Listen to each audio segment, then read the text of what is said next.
Hello and thank you for joining me. I'm in Coalport today, in the Severn Gorge in Shropshire, where Route 55 meets Route 45, and I'm going to be following Route 55 all the way through Telford and eventually onto Stafford.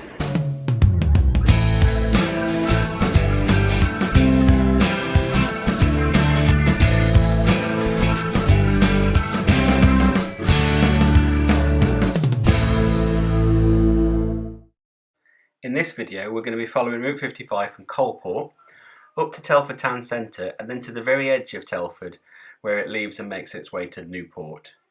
As you can see by the map, it is pretty much traffic free, and it's about a 10-mile ride is what we're going to do today, and there is some climbing involved because we are starting in the Severn Gorge, so we have got to make our way out. I've chosen my mountain bike for the ride today, but it's definitely possible to do this ride on either a hybrid or a road bike. Especially in the summer months, the surface is definitely good enough to do that. I prefer the flat bars though, just to make it a bit more manoeuvrable to get around people and dogs, which you will see a lot of on this first section up to Telford Town Centre. I've ridden to my start point here in Coalport today, but if you were to drive, the closest car park would be the China Museum at Coalport, where there's a pay and display car park, or one of the pay and display car parks in Ironbridge, and then to use Route 45 to get here. So let's get going on Route 55 and make our way on this first leg up to Telford Town Centre. So we go across the bridge and we take a left. And we're actually going to join onto the Coalport branch line, which was a rail line that ran down here until the 1960s. There actually used to be two train stations in Coalport, one either side of the river. They weren't actually connected. Unfortunately, the station on this side of the river has now been demolished and there's nothing left. However, the railway, which was closed in the 60s, has been now changed to a great cycle path that we can follow all the way to the town centre. As we make our way onto the old track bed, it is a bit of a squeeze around the back of this building here. I'm obviously assuming it was not like this when the railway was here. But once you do get around this building, the track opens up and it is quite clear that this used to be a railway. Being an old railway, the gradients are never terrible, but it is definitely noticeable here, especially up until the area of Madeley and Telford, that you are going uphill. And you can expect to be going uphill just about all the way to Telford Town Centre. But after you pass Madeley, the gradient does ease off a lot and it's not as noticeable. The first point of interest that we come to as we go up the line here is called the Hay Inclined Plane, and you can just see it coming into view here, and it is this bridge that goes over the top of the old rail line. And just have a look at the angle of the surface of the top of the bridge there. This was actually part of the Shropshire canal, which ran across Telford and down to the River Severn. And this was the means that the canal used to lift the tub boats from the bottom of the gorge up to the top of the Severn Gorge. And it actually had rails run from the top to the bottom, and I can just about see them here as I stuck my camera over. And they would put one boat on one side, one boat on the other, and use them to counterbalance each other to bring them from the canal at the bottom to the canal at the top. The rails that we see there today aren't original. They were put in by the Telford Development Corporation, but it is nice to see some efforts been made to make it look like it would have when it was in use. The next feature of note that we're now approaching through this cutting is a tunnel. Now, the reason they didn't just extend this cutting and they felt the need to put this tunnel in is that over the top was access to an ironworks, which now is the Bliss Hill Museum, and so they needed this access over the top to be able to bring in the materials. The tunnel is about 60 metres long, and I don't know about you, but it's always novel to me to be able to ride through a tunnel. Now you can probably see that the height of this tunnel is actually quite low, and that is because they use this to run the drainage for Telford down to the River Severn, so obviously they had to lift the height of it to be able to fit these drains underneath. As we approach Madeley, we've really got the worst of the climbing behind us now, and we come up to the Bliss Hill Museum, which is worth a day trip if you are in the area. It's quite an interesting place to explore the industrial past of the Telford area. As you pass the museum, take a look out for the Victorian looking National Cycle Network signs on these lovely Victorian signposts. As you get closer to the centre of Madeley, look out for Madeley Market Station, which will be on your left. Now, there is no platform here or anything, but that is quite clearly a train station, and it's obviously been put to another use, but it's great to see it there.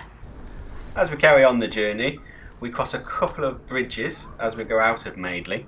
Now these aren't original, these are new ones that have been put in, but it is nice that they're there and that we don't have to cross the road. The next bridge that we come to gives us a bit of a clue that we have diverted slightly off the original route of the railway. If you stop on the bridge and look south, you can see in the distance the original bridge that this rail line used to cross as it crossed this other rail line. As we go under the main A442 dual carriageway that goes through Telford from south to north, the route swings to the left and then swings to the right to rejoin the original route of the railway. From there it's not much further until we enter Telford Town Park, which is a large area of green space in the middle of Telford.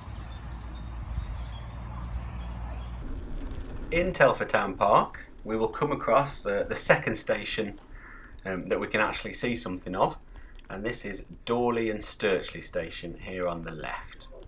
Now it's not much more than a platform, but it's nice to see that it's there. It's not actually the original platform, it has been put in by the council just to show how the area would have been, but they have done it quite faithfully, as it wasn't much more than a platform when it was there, because this was never a very busy line, especially for passengers.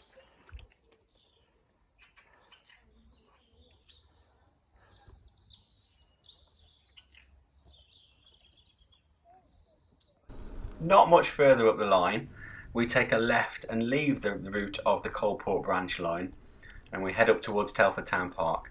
Now don't worry if you do miss this left turn, you can carry on straight on and go through the middle of Town Park, and it's definitely not a bad route to take, but we're going to stick to the official Route 55 and take this left turn, and this will skirt us around the edge of Telford Town Park and the edge of Telford Town Centre. As you come through this section, make sure you take a look to the right and you will be able to see Sturchley Chimney in the distance popping up above the trees, and that gives us some idea of what this area was like back when it was an industrial area and not the green space that we see today. Now as I said, Route 55 skirts around the edge of Telford Town Park, the actual play area, and around the town centre itself. But if you have got time, it's definitely worth making a stop to refuel at one of the many restaurants there in Southwater Square, or if you've got kids with you, it really is a fantastic playground. My kids absolutely love it here, so if you have got little ones with you, definitely worth taking the time to stop and enjoy some of the facilities that they have here. As you come out of Telford Town Park and make your way around Telford Town Centre, there are quite a few turns and a few roads to cross. So make sure you look out for the blue signs, they are all there, and you should have no problem navigating your way around the centre of Telford. Once you've passed the Asda in Telford Town Centre, and you come past the car park, it's worth taking a small detour here. Follow the signs towards the retail parks, and it brings you up to what I believe is, I think this is the law courts here in the centre of Telford. Worth coming to see this little sculpture here, and that is a sculpture of Thomas Telford, after which the town is named. So worth taking this little detour to come see him. There's a little plaque over there which I'll show you, which tells you exactly who the man was.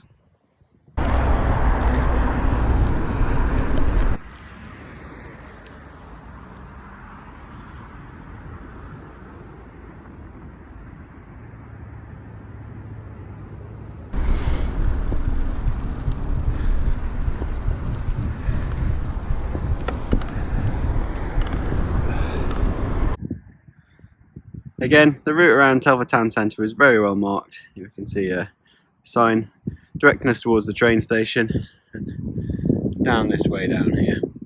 So it is well marked, but just keep your eye out for these blue markers.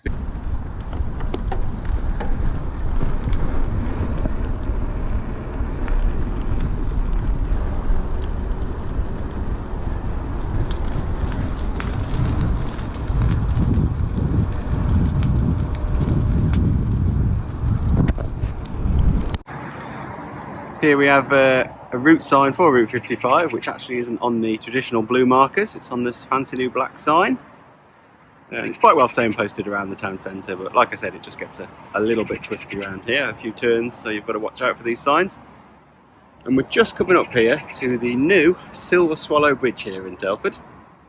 This was constructed in 2018 and actually crosses 2 dual carriageways and the rail line to take you over to the other side.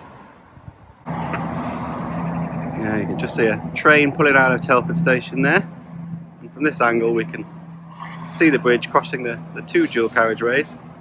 Now, what was interesting about when they built this bridge in 2018 is this whole centre span here was built on the ground, and then one evening they closed the roads, got in a rather large crane and lifted it into place. So one day you drove through, there was no bridge. The next day you drove through and there it was, the bridge was there.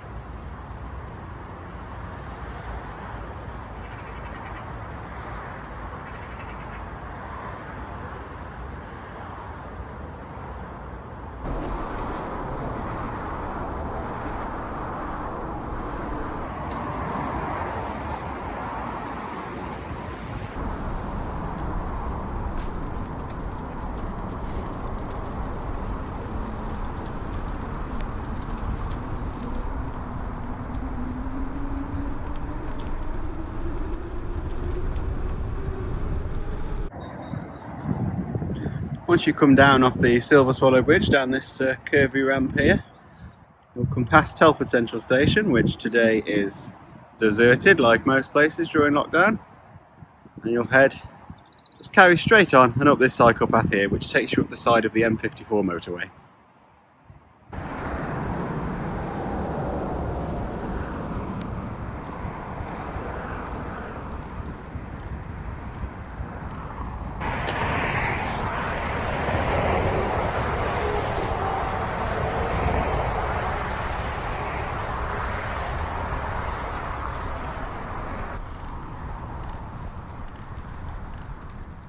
After crossing the M54 motorway, you'll come through an area called Priorslee, and you'll end up coming alongside the A5 here in Telford.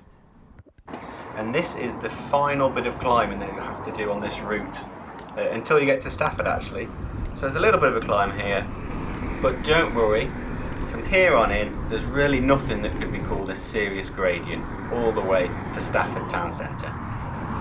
Once you get to the top of that climb, you will come to where Route 81 actually crosses Route 55 here, right on the eastern edge of Telford. And from here, there's quite a nice downhill down to the area of Donnington. And like I said, there's not really any gradients after this, so you might as well make the most of this downhill.